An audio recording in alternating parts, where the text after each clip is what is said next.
As a collector of video games, I get asked all the time, what are my top 5 video games that I would recommend to anyone, anywhere in the world, like no matter where you are, what you play, no matter what you do. Well, I'm here to answer that question. While I refer to my physical collection behind me, I'm going to tell you my top 5 video games of all time. So we're going to start off with something easy, something cool. Dead or Alive Extreme Volleyball.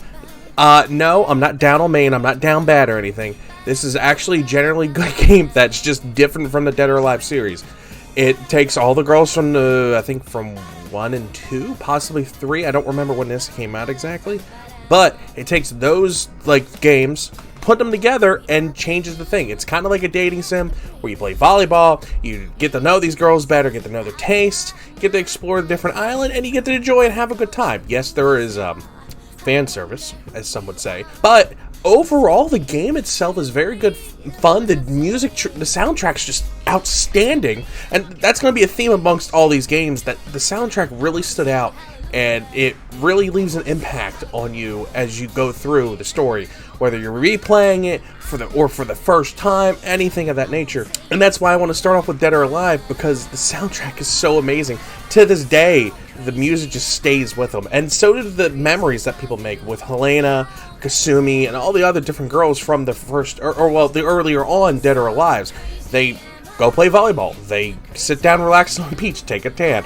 You know, guys kind of like that, just sitting there watching. And people enjoy the memories that they made. And honestly, I recommend this, no matter what. Of course, you know, like I said, as you've seen in the video, the fanfic. That's one of the big reasons why people come back. And I'm guilty of it. It's good art, and they look good. I don't know what to tell you. But if you were to sit down, wanted something to relax, and don't care what people think, Dead or Alive Extreme Volleyball 1, 2, or 3. I have 1 and 3. I'm currently looking for 2, so if anyone knows about that, let me know. Moving on to number 4. One that's kind of hated by a lot of people, especially within this franchise. Final Fantasy 13. I have a lot of personal memories with Final Fantasy 13.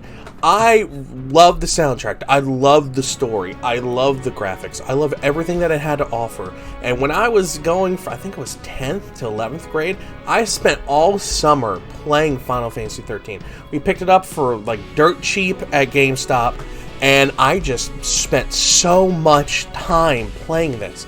Made so many memories and memorable moments with this game, between, you know, Lightning coming and trying to save her sister, which I might drop spoilers and all this, by the way, just throwing that out there, to Vanille, finding out about Vanille and her past. Same for Hope, finding about his, after his mother dies in the very beginning of the game. That's not a spoiler.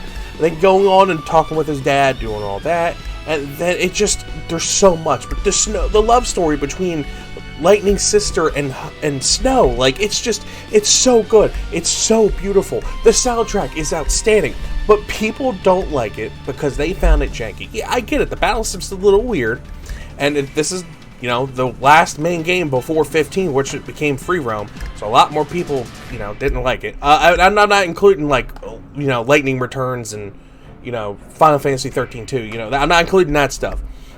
I'm just talking about the base game. It is the last one that came out before Final Fantasy 15. I'm not including 14 because obviously it's an MMO, which is a great game, which you go play, because people have been harassing me for months, and I finally play it, and I kind of see why. But it all comes back to my personal attachment, and I really think for someone coming to it for a first time, it's so beautiful. Even to this day, the graphics are just so beautiful. Even for PS3, it's still beautiful. And then, like I said, the soundtrack's outstanding. There is no, I don't understand why people hate it, to say the least. I get it, yeah, it had 3 spin-off games. But, I mean, Final Fantasy 10 and 10 too. Final Fantasy 7 had 2, 3 spin-off games. But I don't know why people hate this one. But I really do love Final Fantasy 13. Whether that be a popular opinion or not, I don't know what to tell you. This is me. I recommend Final Fantasy 13. Now, the whole reason why I'm doing this list is because what I'm doing over on Twitch, I'm replaying one of my favorites from my childhood, Pokemon Colosseum. Now, I know the long-time viewers are going to be, but Joe, you love Crystal. You said it multiple times. Well, yeah, I love Pokemon Colosseum to the same regard, at the same level. Maybe a little bit more, but this is the same level to me as Pokemon Crystal. Now, for those who don't know, Pokemon Colosseum and Pokemon Gale Darkness, Colosseum Gale Darkness, are done by a third-party company, not an official mainstay game for Pokemon. It was done in the Ore region. The whole thing is, the first one, you're Thomas, or Wes. I think his name's Wes. You are a bad guy. You worked for Team Snag'em, stealing Pokemon, doing this, that, and the third. Then you realized how bad it was. Then you went and stole a Snag'em machine, which is a giant arm thing, which you can throw and steal other trainers' Pokemon. Well, as you start your good man route, you find this girl being kidnapped by these two little grunts. And after you save her, beat the trainer, you find out she has this power to see the Shadow Pokemon. Shadow Pokemon are made to attack other trainers. They are closed, their heart's closed, so they are becoming evil. So you and this girl, which I named Nozomi, I forget what her real name is, set off on this journey to save all these, corrupt Pokemon, all these Shadow Pokemon, going from legendaries to, different, common Pokemon, such as, Ferret, or a Furret, and then, different kind of things. A fun fact about that, by the way, there are no Shadow Kanto Pokemon. You can't even catch Kanto Pokemon. It's all Johto, which is kind of, now I'm thinking about it, kind of stands out. But you start the game, and this is one of the harder Pokemon games in all Pokemon. You start out with an Umbra and Espeon, level 25, 26. You don't catch wild Pokemon. You go and get, the only Pokemon you can get are Shadow Pokemon, minus a Plusle, which you get, but you can't really use it because you don't have Minun and the whole thing. But point is, it is hard, and most of the time, if you don't catch that Pokemon, they end up just dying, and that's it. They're done, donezo. So I don't know what to tell you. But overall, this is a great game. I really enjoy it, and it is one of my favorite all-time Pokemon games, and I really recommend you get this. Emulate it. This thing cost I paid $100. This is $150. Go emulate it. I know, support, you find it and you have a GameCube or a Wii, which I currently have this on playing on a Wii while I stream. Get it, please. It's so good. But now that I put that away, we're moving on to a newer game that I really like, and I fell in love with very hard, very fast, and I got the third game behind me, and you see the portrait back there. But I'm talking about Trail of Cold Steel. In Trail of Cold Steel, you follow Ren Schwarzer. He is a guy who he's part of a Baron family, all the way up in Ymir, which is up in the countryside, up in the mountainside, where there's hot springs and all this stuff. You follow him into this, basically him becoming a student, and more learning how to accept himself, while, learning about what's going on in Erebonia. It is a thing that belongs to the series of Legend of Heroes, this whole series, including Legend of Skies and Trail of Azure, the first three, and then the next two. But you can play the Trail of Cold Steel series without knowledge of it. It helps, and it points out the different things, and you can see the overarching thing that's going on in Erebonia and the empire, the places around it. But it all ends up back in Erebonia and the people to deal with Erebonia. It is a very solid story. It's turn-based combat, but it's solid. There is a difference between janky turn-based combat, which I play with different idle mech games and stuff that I don't even remember the titles for, because they were kind of cash grabs. This was a thought-out series done by Xseeds and Falcom. Well, Xseeds took this and then it went to someone else, but Falcom came up with this. It's a Falcom game, and if you know Falcom, you know how good the Falcom series is. YS, or I forget how to pronounce it. That's a good example of Falcom. And they have how many games? 15, 16? And there's 7, well, technically 9 now, because there's one that hasn't been ported over yet, and then there's another one coming out. All these characters come back. All these characters are relevant. And I like the consistency of it. It pays forward to people who have played it and are a long-time fan of the series, while also tailoring to new people, bringing them in, making them want to go get these games, buy these products, enjoy the story. The music is so good. You hear it playing right now. This is like a battle music. It's so good. And then the art gets progressively better over time. And what I like really best about this, all Trail Cold Steel has been converted over to PS4. Yes, I have the PS3 version. It's just the one I happen to grab. But you can buy Trail Cold Steel 1, 2, 3, and 4 on Amazon right now for $30 to $40 a piece. I have the collector's editions of all of them. Minus 2. I'm looking for that, but it's kind of expensive. I say go get this. It's so good. The music, I have never cried so much. But playing this, I've cried 10 times throughout the game so far. I'm not even done with 4 yet. And I can't stop crying. It pulls your heartstrings from the stories that build up, from how you get to know the characters, from their little nuisance to, like, say, Machias is like a big coffee drinker. He really loves coffee. It's his thing. It's like his, I won't say, I guess kind of kryptonite, but his, like, big forte, what he really knows and loves. And then you got Eustace, who's a horse rider. He is, like, this is his bread and butter. He loves horses. He loves taking care of them. He loves equestrian.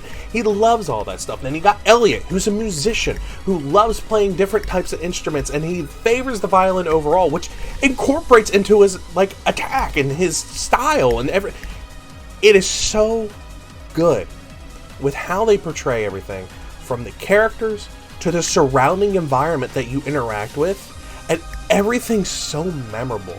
It stands out so much. I recommend this game to the highest regard. Not as high as this next game, though. And I'm going to end with my number 1 recommendation, Persona 4. Getting out of high school, I had a lot of self-doubt. I didn't really like who I was. Well, it's more of I couldn't accept who I was. And then my buddy, Murad, said, hey, I think I have a game that might help you, or you might like. Because you like Final Fantasy 13, so you like RPG kind of thing. So, borrow my copy of Persona 4. This is mine. I bought this. He said, borrow this and play it, and come back to me. From the moment I turned it on and it played the opening theme, which has been playing over this the whole time, I went on a journey with these 8 people.